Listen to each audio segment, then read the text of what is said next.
this to Facebook, our Facebook group, and YouTube. Okay. And so I need to. We should have called Next Level to set it all up for us, Michael. It'd be I don't know. That would have been, wouldn't it? All right. It says it's still giving us trouble with that group. With Allies Network? Yes. Odd. I don't understand. Those are a bunch of troublemakers anyway. I know a great technical company that could probably help you figure it out. We are live on G6 Allies right now. Still nothing in the Facebook group, but that may just be take a delay sometimes, doesn't it? What we have to deal with. Yeah. So we're live on YouTube and on our G6 Allies page. So I say, guys, go ahead and jump into it for us. All right. Well, welcome to our Wednesday workshops with G6 Allies. Listen, technology has changed pretty much everything, it seems like, in how we do ministry, how we communicate, how we can disciple, how we reach people who aren't even in the building. But honestly, not every church has a tech team or a budget like a mega church to get that accomplished and to happen. So how do everyday churches use technology to lift up the gospel and not just keep up with trends? Well, here's how you do it. This is a conversation today that we're having with the team from nextlevelchurchtech.com with Stephen Monroe. We want to talk about this subject with leaders who are helping churches of every size and every kind make effective decisions in technology through smart, simple tech strategies. So whether you're a pastor, whether you're a tech director, or maybe you're somebody who got voluntold that you are running Pro Presenter tonight for your church, well, this is for you. So let's go ahead and dive in, everybody. Thanks, Ian. So glad to be here. I'm Michael Schaefer, founder and executive director of G6 Allies, and we're thrilled to have Stephen Monroe with us here of Next Level Church Tech. And most of the work that G6 Allies has been involved in over the last 6 or 7 years has been on just help carrying the burdens of pastors, and whether that's guiding them through burnout, helping them navigate difficult situations, just feeling stretched too thin or needing some personal spiritual renewal. We offer pastoral care and coaching for ministry leaders. G6 is based on Galatians 6:2. It says, carry one another's burdens, and in this way you'll fulfill the law of Christ. And we realized when we started this ministry that pastors carry a ton of burdens of their people, of their congregations. But sadly, the reality is most pastors don't have someone there to carry their burdens for them. And pastors are people too. They need allies in their corner just like everyone else does. And so that's kind of where we began as a ministry.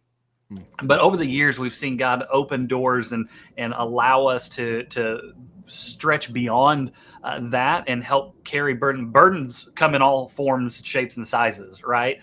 And one of the big burdens that pastors carry that we have seen come up in conversations time and time again is, I don't really know how. I mean, I'm a pastor. You want to talk about parsing Greek verbs? I'm down.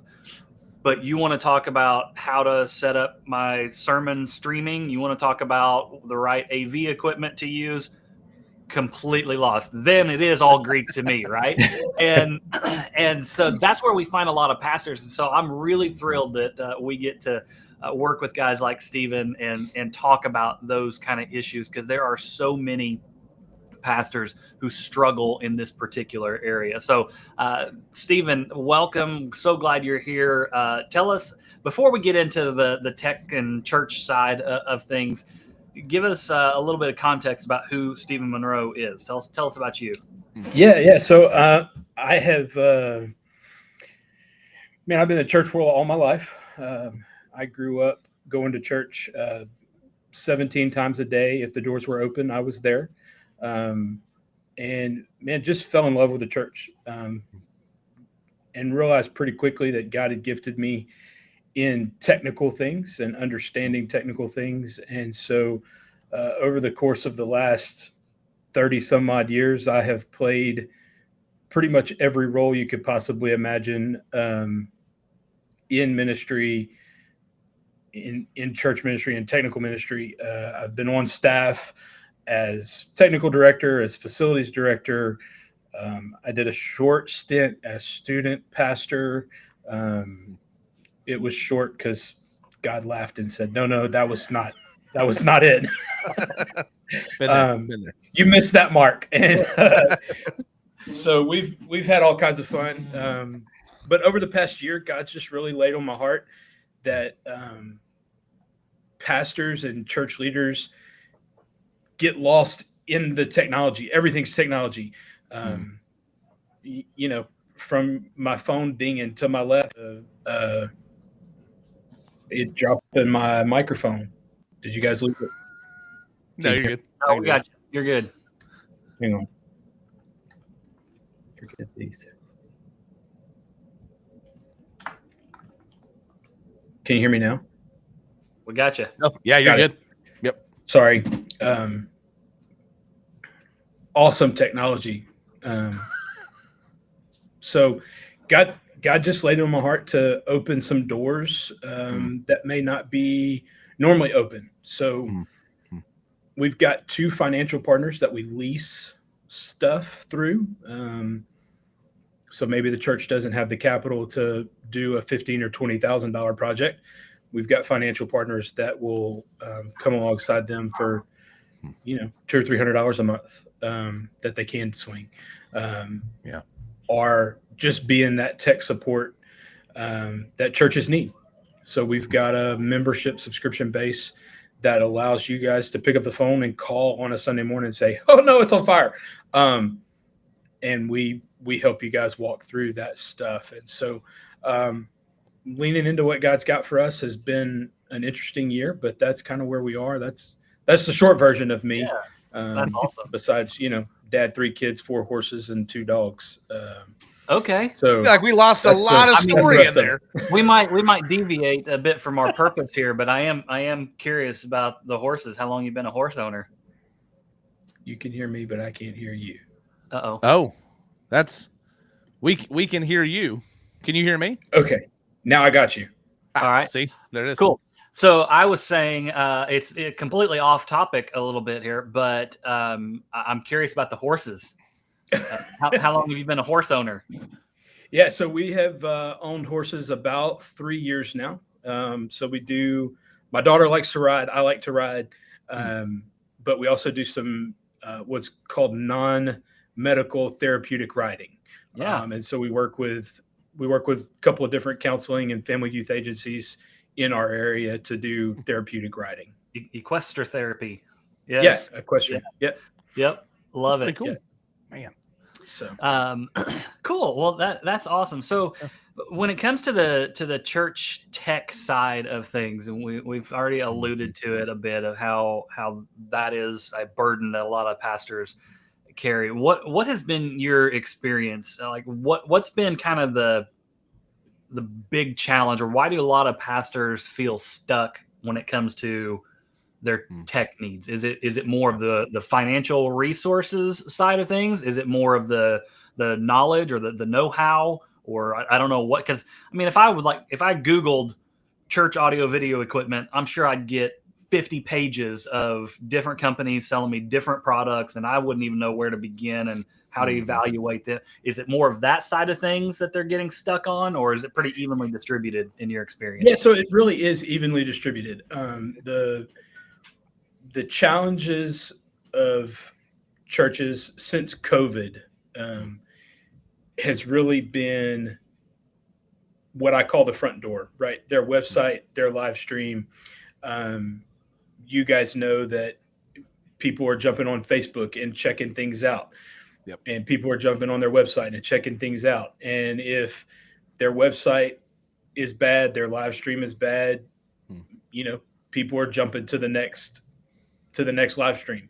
Yeah. And so it's really been a challenge, especially since COVID, getting live stream and technology to be at the forefront in these churches that may not have ever thought, oh, we need a live stream. Oh, we need a camera. Oh, we need that on our Facebook page.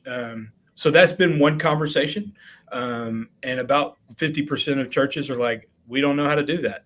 And then the other side of the conversation has been, we know we need to do that, and we know we want to do that, but we don't have the financial resources, or we don't have the trusted advisor to be able to say, hey, you need this camera and put it here, and we need these lights, and we need this, this piece of equipment to make it work.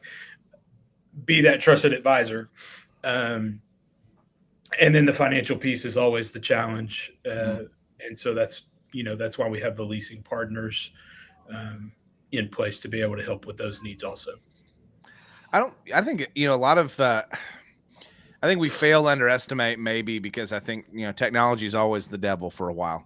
Like with everybody, we don't know how do we work with new technology? How do we not? And we've been talking, Michael and I have been talking a lot about this just because I'm doing some work with student ministry convention, and I'm doing a breakout on AI, right? And so like we struggle with that, but I wonder to see what you all are doing. I love, just because I think we fail to realize that now your website, it's the same thing as doing curb appeal for your house. It's the same thing as keeping your church painted and things from flaking out. Like that is going to be somebody's first impression. And how you, and I mean, we all know watching church live streams is tough. It's hard to do anymore because it's like you're still shooting on an iPhone 3GS and you're just hoping you can get to 420 resolution. But you all also do in-house technology as well, right? Things like if you need screens or lights or that kind of stuff. Like it's sometimes you sweat every day on the podium because you're still using hot bulbs and not LEDs or whatever it may look like. So how often are you helping churches inside of their auditoriums, kind of updating so that they can visually help people as well? Yeah, so that really is the bulk of what we do on a day in, day out basis. We come in as that trusted advisor, as the guys who just want to see God's people served. And so I'm bare wall behind me. I'm on a customer location right now, doing some LED screen stuff and helping them get their lighting right and connected to their dimmers and all the technical fun things. So about 80% of the time I'm dealing with customers with what needs to happen in the room, so that what happens public facing, the live stream and that stuff, looks right and is good, as well as what's happening in the room is distraction free. That's my goal. I want worship services to be distraction free. So whether that's a screen flickered or a screen's color's weird or lighting's doing something or microphones are doing something, my goal is to make your worship service distraction free so that God can show up and God can move. That's really, I love the fact, because we talk about this with our tech team and our people, and we're a smaller church. We're not high production church either. Even if we were really big, we wouldn't be a high production church. But our goal is that what we do well, and that it looks great, and that it's engaging. So we do some cool stuff. But I think what's cool is that maybe y'all don't even think about it this way, but you all are disciple equippers and makers to the extent that I think that we have, for so long, the technical side, and my brother does it for a living, so I got to see kind of the backside of a lot of that, is well, you just show up and do a job, but you're not part of the spiritual side of it, but you better make those slides go on time. And I think what's so crazy is we've started to realize, I mean, at least even the way we frame it, is you're a valuable teacher of the gospel sitting at the back of the room pushing that button, because if you don't, you have the ability to help people understand what's being taught, or for it to be distracting, or everything that you guys do when you're hooking up. You all are doing pastoral ministry because that's how we communicate the gospel well. And I don't know. I just think that we look at it and go, live stream, who needs a live stream? Or we look at it and say, website, who cares? I made mine in Microsoft Excel, or Microsoft Front Page 2000, whatever we do. If it was good enough for Jesus, it's good enough for me. But I do think at one point there's such a conversation to be had in what you're doing, that what you're doing is pastoral in and of itself. And that the volunteer, because you all do volunteer training as well, don't you? And helping people learn. You're training ministers there. You just people don't want to look at it that way, but you're training pastors. The guy running Pro Presenter, he's a pastor. He's pastoring people. Yeah, absolutely. And we do look at it that way. It's 100% a ministry for us, for our team to invest in your team. I tell pastors all the time that my job and my calling is to equip your teams to do their job that God's called them to do, so that you can do what God's called you to do and lead the church, and not worry about the technology. And so, it's 100% equipping teams to lead people to Jesus. I mean, David was all about music and instruments in the Bible. And so we want to equip churches to be biblical. He'd have been about LED walls too if they had him. Yeah, probably. Yeah, absolutely. Certainly Solomon would have been. Yes, definitely Solomon would have been. I think about it kind of in terms of, we're right in the middle of football season right now, and the tech side of things is a lot like the offensive line. The quarterback is well aware of the offensive line, but nobody else pays any attention to him until something goes wrong. That's right. They pay attention during that holding call or that missed block. Otherwise, they're ignored. And I think we do the same thing with the tech side of things, right? We don't even pay attention. We just expect the tech to be there. We expect it to work, and we don't even think about it or appreciate it or pay attention to it until it doesn't work, until the screen blacks out or you lose internet signal or, some kind of tech issue happens and things go wrong. Then we're all very aware of how important that role is, right? And I know we have a lot of pastors who maybe are pastoring older churches and they're tired of dealing with those kind of things, right? The tech issues, their equipment is from the 1900s and they're tired of it, cutting out or dropping off, and they need to upgrade, but they're not real sure where to start. What would be a piece of advice or two that you would give, or maybe like what would be some of the common mistakes that you have seen where that pastors or churches do when it comes to upgrading their tech equipment? Can you speak to that? Yeah. So, from the video side of things, everybody's hot button item is an LED wall. And that is cool and they're awesome. And that's actually what I'm working on right now on this customer site. But your room may not need an LED wall. You may be 1,000% okay going to Sam's or Costco and buying a 75 or 80 inch TV. I saw 100-inch TVs at Costco yesterday, and I thought I was in heaven. I'm just sorry. I just got to throw that out, but I didn't know they made them that big now for $2,000. Yeah. I don't have to. Yeah, that's awesome. That's a great price. Go buy one. Yeah. Sell it on Facebook Marketplace tomorrow. Grab me one while you're at it, Ian. Yeah, sure. Never mind. I'm a pastor too, so let's. Do you lease those, Stephen? Yeah, absolutely. Sure. Yeah, we'll lease you one. Sorry, I didn't mean to interrupt you, but I just thought about that. No, that's great. Absolutely. We don't have a Costco down here. We have Sam's, so they haven't quite made the 100-inch jump. 98 is 98 is where we're at. We're still stuck in 98. I take it. Yeah, right. But no, I mean, seriously, that may be 100% sufficient for what your room is. And having that trusted advisor be able to say, man, yeah, LED be cool, but do you want to spend 20 grand or you want to spend $2? And that's kind of where I'm at. And my heart is, I'm very agnostic when it comes to gear and equipment. And my heart is, hey, what's best for your church in your specific environment? I don't need to sell, 30 LEDs walls a year. If I sell one, great. If I don't sell any, cool. So that's kind of the hot button issue in video world.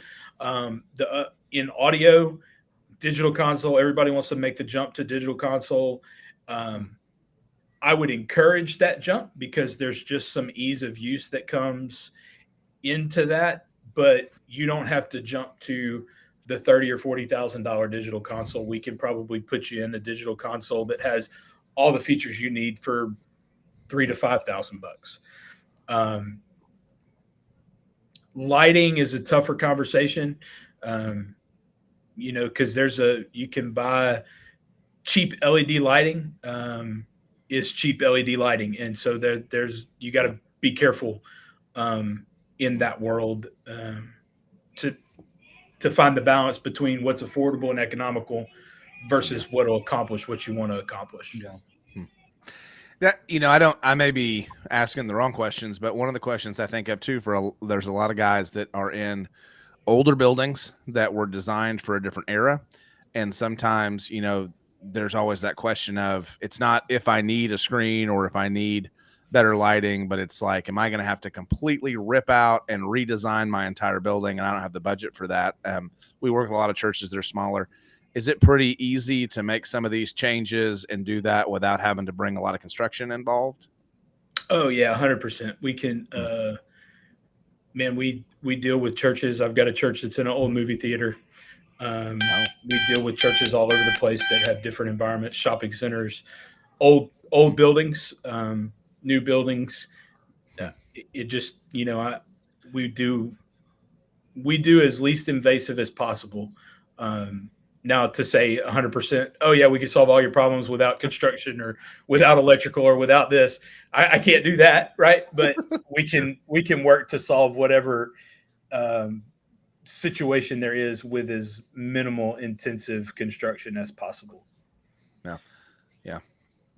So do you guys actually do will you come and do the installs and the electrical work as needed and all that kind of stuff? So it's a comprehensive service.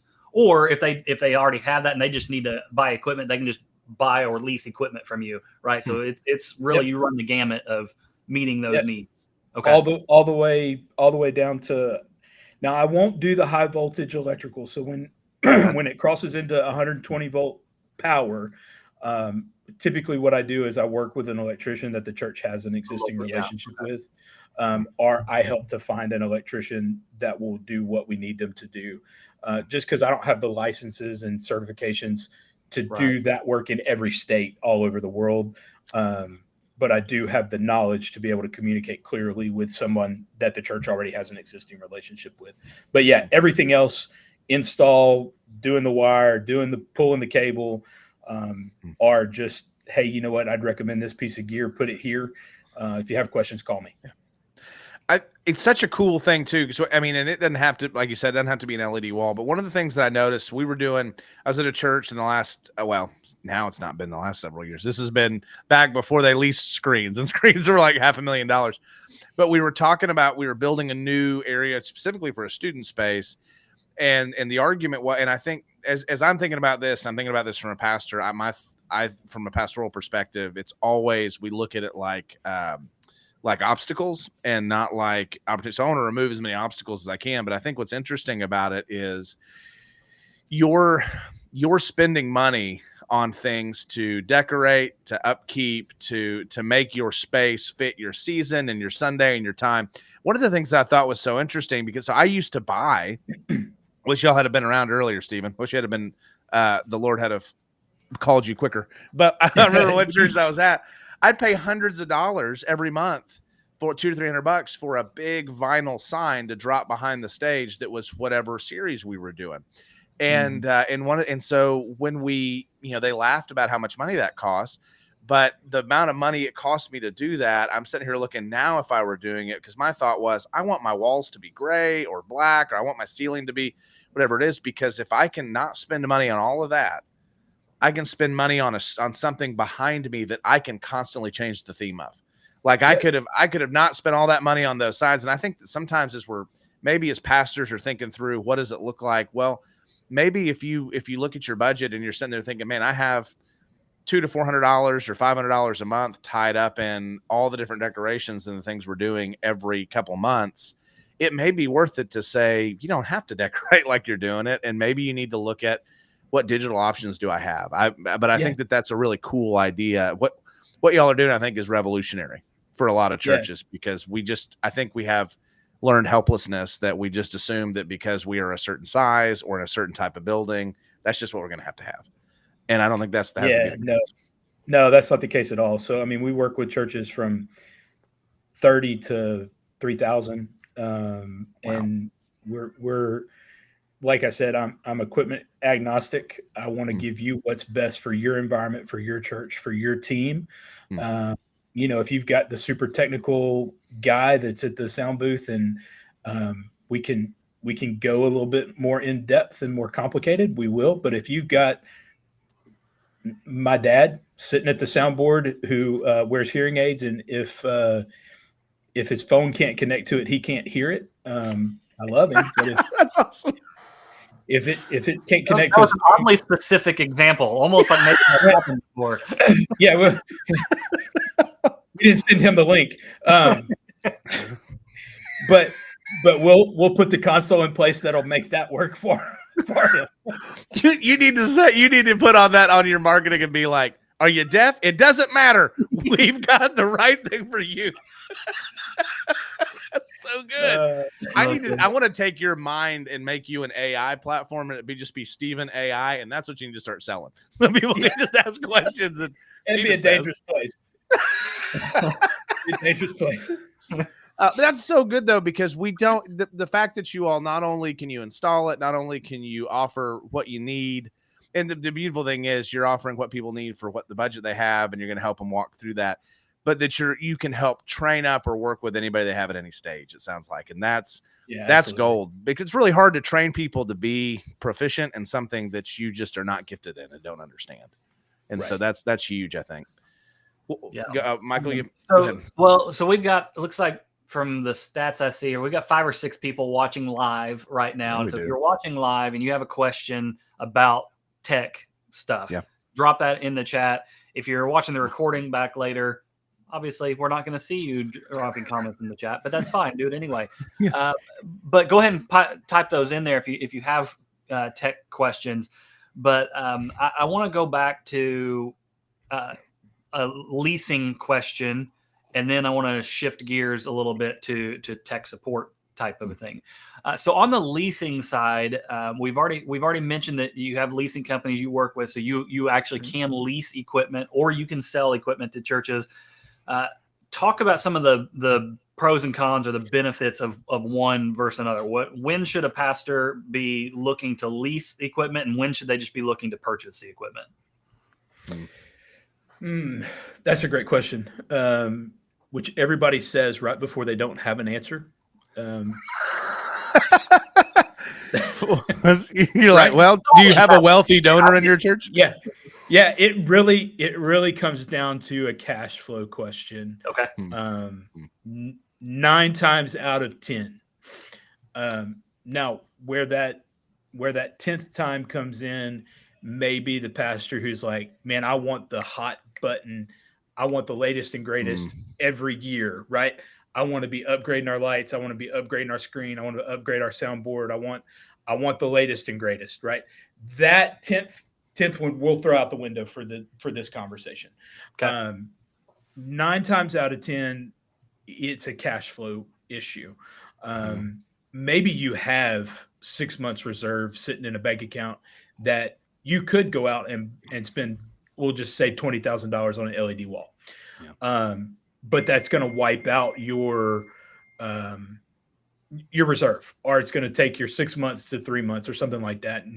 And just being a good steward, maybe it looks better to spend $300 or $400 a month, $500 a month over the course of 3 years to get that LED wall versus wiping out your reserve. Or you're the small church of 45, 50 who you've got great consistent giving, but you haven't had that opportunity to build that capital reserve yet. We can sit in that great consistent giving. God's blessed you with consistent givers. And we can accomplish things with that consistent giving that would take you 10 years to build up a financial reserve to be able to do the outlay. That's really where the leasing comes into play. Okay. Unless you're that weird guy that wants to upgrade every 6 months or a year. And then we can, that's a different conversation, obviously. Yeah. So for the leasing, for those that want to lease, or is it a annual commitment? Is it how does that whole process work for you guys? Yeah, so basically what happens with us is we have two different guys that we work with on a regular basis on leasing.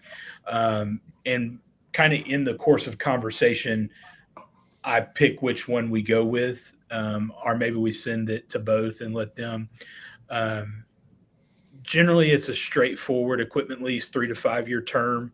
Um, and then we've got some different buyout options if you want dollar buyout or different residuals or That was my next question. it just kind of depends on the, again, case by case scenario. I'm very specific to the need or the desire of the church, not really looking for that cookie cutter solution. Gotcha. Okay. I love that about what you. And I'm gonna tell you from experience. Like we don't have to have Steven on here. So like it's we align people that are like us and that we connect with. And man, I have been even in us talking and connecting about stuff that wasn't this live. It's been really cool to see your heart to just see churches win.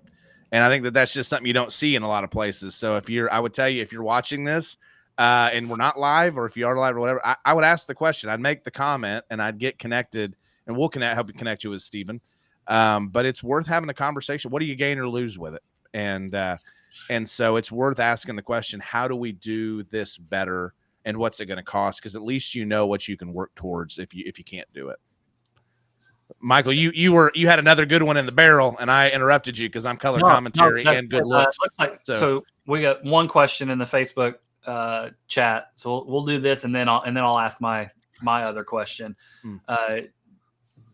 John asked, do you guys help with balancing sound in a room to keep guys like me from just turning it up as a solution? What's wrong with yeah, that's a training thing. And we'll 100% help with that. That it could be a balancing act of actual mixing, or maybe a cry room to help the crying babies go somewhere else, so you're not just trying to balance your sound over a crying baby or something like that. There's a lot of variables in that, but yeah, we 100% could help solve that problem, John. Which is a great segue to my next question for you, Steven, because I know, so our church, we're about 7 years old. We rent space from another church, and we moved locations. So we were renting space from one church. They reconfigured their whole thing, and we moved to a different church. And so we've rented space from two different churches, and in both of those spaces, the technology that was there, the sound, whether it was a soundboard, whether it was a projector or a screen, megaphone overhead, something went wrong 5 minutes before service began, and we aren't familiar enough with it to figure out how to fix it, or our guys just didn't know why it was doing what it was doing. It worked 5 minutes ago and now it doesn't. And so we would call, or we'd send a text to the sound guy from the other church to ask them, hey, what is this issue? And 45 minutes later, we would get a text back. Oh, sorry, didn't see this. Just press this button and I'll fix it. Well, that would have been so really helpful, nice, right? So yeah, right.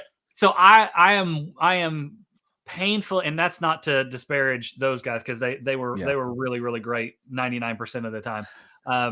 They've also got lives to lead outside of us. Like it's a tough position. And we meet on Sunday nights, so asking them to do something like that on a Sunday night, that's a tall order. I get all of that. I kind of say all that in jest, but I do also say it to say I am aware of the challenges of tech support issues and how things can go wrong at exactly the wrong time and not know how to fix it. And that's something you guys are really passionate about helping churches fix too, right? Yeah, exactly. So, my availability is exactly when you don't want anything wrong to happen. I'm available on Sunday mornings. You guys meet on Sunday nights. You say, hey, in our membership model, we do an onboarding call. You walk me through your room, your space, or your rental space, and say, hey, this is what we use on Sunday mornings. And we walk through that process. And then you tell me, hey, my service times are Sunday night at 6 p.m. Cool. I'm just going to know that from about 4 o'clock to about 6:15, 6:20, I'm watching my phone for you guys. And if you call or if I get a strange number from, somebody on your team, I'm going to answer the phone. We're going to take a deep breath and we're going to walk through, hey, my microphone's not working. Cool. Is it on? Do you see a red light? Do you see a green light? Do you see signal? Is it muted? Is the channel muted? And we'll walk through just a handful of things. And really 9 times out of 10, Michael, what happens is if that I'm just the calm voice on the other side to ask the silly questions that you already know the answer to, right? Your team already knows, hey, I didn't change the batteries. If it's a Sennheiser microphone, I'm looking at the bottom of it and the red light's flashing. Well, the batteries are dead, are dying, right? And we can kind of adjust from there. It's really just a calming voice that says, hey, did you check this? Did you check that? Now, there are 100% the times that something has just died and it's not working and we can't fix it, right? No matter what happens, who's on the phone, you can't fix it. But the majority of the times, if you just take a deep breath, realize that, hey, God's still going to show up. God's still going to do what God's going to do. This didn't take him by surprise. Let's figure out if we can get it fixed in a timely fashion. Or we can't get it fixed in a timely fashion. What's our plan B? And we move towards that solution to help you guys out. Like I said, 30 years of ministry experience in technical ministry. Very, very little surprises me on a Sunday morning anymore. And the enemy's really great at it. And you have a team of guys too, right? So it's not just you answering all these churches' phone calls. We have a team in place. I say me, just out of habit more than anything. But Steven's like, is he 2-3 months into it? It's like, where's Steven at? He broke down, man. He just doesn't exist. He's got like 9 cell phones on belt clips around his belt at any time, answering all of them. There's a team of us, and we have a number that goes to a cell phone that we pass off for Sunday morning response or service time response. So somebody's always watching it. Yeah. The point being, multiple churches could call in with tech issues at the same time, and you're going to get an immediate response. Yeah. So, absolutely. You're not going to be put on a wait list, or we'll call you back in an hour, or. So I think that's a fantastic service that you offer to pastors and to church, and one that I think will be very beneficial, and it's super affordable too, right? What's your price point for that tech support membership? Yeah, so that membership is $197 a month. If you want the Sunday morning or service time support, I say Sunday morning just because that's largely when churches meet, but obviously. We've found the one church in the world that doesn't meet on Sunday mornings here with Michael. So we'll say service time support. Yeah. And that extends to midweek services, or, hey, we're having our Christmas cantata or our Christmas musical or Easter, our Easter weekend services start on Thursday and run all weekend. Right. Just as long as I have that kind of head knowledge of, hey, this window's special. We'll make sure we're available around those service times. Okay. And then you also have, if you don't need the actual service time, the urgency side of things, if you just like during the week, hey, we had this issue last week, how do we not make that not happen again? You've got an even more affordable membership for weekday support, right? Yep. And so that one is at $97 a month. For churches, I have to check the website because we've kind of have floated that. But there's a code right there on the website for growing churches. We actually discounted it 50%, and it's $47 a month. Oh, wow. That's awesome. That's awesome. Yeah. So good. So, I just want to encourage pastors who are watching this live or watching the replay of this, that like this has piqued your interest. You want to learn more about this. $100 a month is super affordable for tech support. Most of our pastors that we're connected with are not in the size of church where they have a IT guy or a tech team or person that is on staff, and to basically get a tech team member for $100 a month, man, that's a deal you can hardly pass up on. So how do they get in touch with you? Where should we direct them to do that? Yeah, so the easiest way to kind of jump on that bandwagon is our website. You can sign up right there. Like I said, the growing church code is on our website. Right there when you hit the sign up. Yeah, there you go, nextlevelchurch.com. Our Facebook page is another great way to get in touch with us. Next Level Church Tech on Facebook. I think we're the only one, yellow and black. Fancy logo thing right there, yellow. Man, we'd love to connect, even if it's just hey, I'm in, I don't know, pick a random city. Will you guys come help us? The answer is absolutely. Sorry, my blood sugar's low. That's the alert that's going off in the ears. So it's okay. Oh, good. Well, as long as it's not.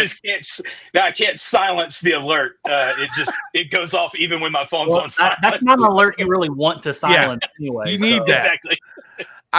It seems like it would be worth it too if you're a pastor wondering, well, where do I really approach this? I'm not sure. It seems like it would absolutely be worth it to be able to jump on. I would love to connect. Yeah, to connect with you, or even to think about that what a membership is going to help you do is build that relationship ahead of time, where then you start figuring out your problems. I think sometimes we go, I don't know where to start. And then you guys, if you're fixing problems, go, listen, we do. Like, we're outside of that. You need to fix these 3 things. But I think that makes a lot of sense. And man, that's just such a useful price. I mean, if you're talking about, even if it's $197 and you're doing that, that's $2,400 a year for essentially what you would pay somebody $30,000, $40,000, $50,000, $60,000 a year for. I mean, that's a huge, huge way to win. I love that, man. Cool. Yeah, absolutely. That's I love what you all are doing. With that 197, I think we try and get on site to your location at least once a year. Oh, that's cool. Oh, wow. Okay. Yeah, that's a big deal. That's a really big deal. Yeah. The man, if you're I just don't, I see that as an absolute win for any size church that's trying to do that. You to have somebody that's in your corner and that's taking care of you is a big deal, because it is overwhelming. And it's the cool thing is I would imagine you can have your volunteers and people connecting with you if you are on site, and that way you're not just trying to, some volunteers are volunteers, man. They're not full-time doing it. And so sometimes there's things that we think we know that we just don't know. And so to have you there, that's such a win and a helpful moment for them. I love that. So yeah, it's a worthwhile call, man. We met Stephen at the SBC, and we were next to each other on our booths. We were neighbors, vendor neighbors. Yeah. And so pickleball. Yes. Oh yeah. Pickleball, man. They had a huge tent. Either way though, I just thought it was cool when we connected to hear your story and how new y'all were. But it was one of those things where when you told me what you did, I thought, duh, because that's so important and needed. And then I thought, but I would never have thought about that. And it's just, I think that's how wise things happen, is that people see the things that make sense and that are clear, but that nobody else is thinking about. And I don't know, just in the world that we're in, I don't think churches have to live and die on production, but churches absolutely should strive for the excellence that anybody else would in what they're doing. And so I think the fact that y'all are doing that is absolutely a huge service to the kingdom. I love it. I love the fact that anybody has a chance. Any church, despite their size, has got a shot at really connecting with the culture where they're at. Yeah, absolutely. And that's the heart behind it, is equipping churches to reach people. Yeah, I love that. So good. Stephen, thank you, sir. Yeah. I appreciate this. And once again, thank you guys. Website up there, if you guys need to know more about this, they have all that. They're those 2 different packages that we just talked about on their website, nextlevelchurchtech.com. Go check that out. Tell them G6 sent you, and we just would love to see Stephen show up at your church and help get you guys everything that you need on the tech side of things, so you can continue to disciple your people. So Any parting words, Stephen? Any advice you'd give to the pastors who are watching this about thinking about tech? Or I think we've probably covered most all of it pretty well. But anything you want to share? Yeah, no, I mean, I just say if you got a question, holler at us, shoot us a text message, email, Facebook, whatever. We'd love to connect and help you guys however we can. And definitely tell us, let us know that G6 sent you, and we'll give you the extra attention. Yeah. Well, I love hearing that.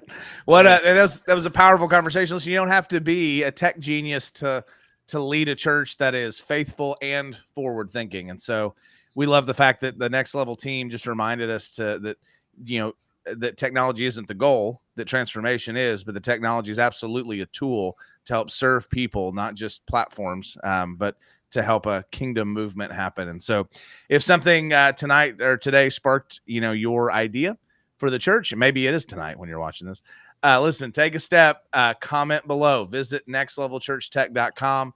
Let them know that we sent you so you can get the extra attention. But listen, follow what they're doing, follow their work, ask questions to them. And just remember the worst thing that could happen is you have a good conversation.